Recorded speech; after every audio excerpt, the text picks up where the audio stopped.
সিরাজগঞ্জের শলঙ্গায় দুর্বৃত্তদের হামলায় সবুজ আলী শেখ নামে এক যুবকের মৃত্যু হয়েছে। শুক্রবার রাত 2:30টার দিকে শলঙ্গা থানার ধোপাকান্দি এলাকায় ন্যাশনাল ফুড ভিলেজের সামনে ইট ভাটার পাশে এই হামলার ঘটনা ঘটে। নিহত সবুজ শলঙ্গা থানার রশিদপুর পূর্বপাড়া গ্রামের আব্দুস সালাম শেখের ছেলে সবুজ আলী শেখ। তিনি মুন্সিগঞ্জ আকিজ গ্রুপে চাকরি করতেন। সে 10 দিনের ছুটিতে বাড়িতে এসেছেন।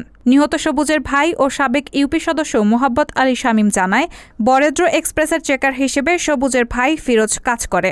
ফিরোজ অসুস্থ থাকায় তার ছোট ভাই সবুজ তার ডিউটিতে ছিল। 2:15 দিকে সবুজের সাথে কথা হয় তার ভাই ফিরোজের।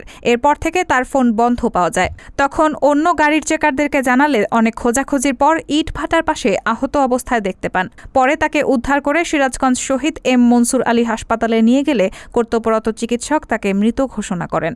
শলঙ্গা থানার পুলিশ পরিদর্শক তাজউদ্দিন আহমেদ বলেন, সকালের খবর পেয়ে নিহত সবুজের মরদেহ উদ্ধার করে ময়নাতদন্তের জন্য থানায় নিয়ে আসা হয়েছে।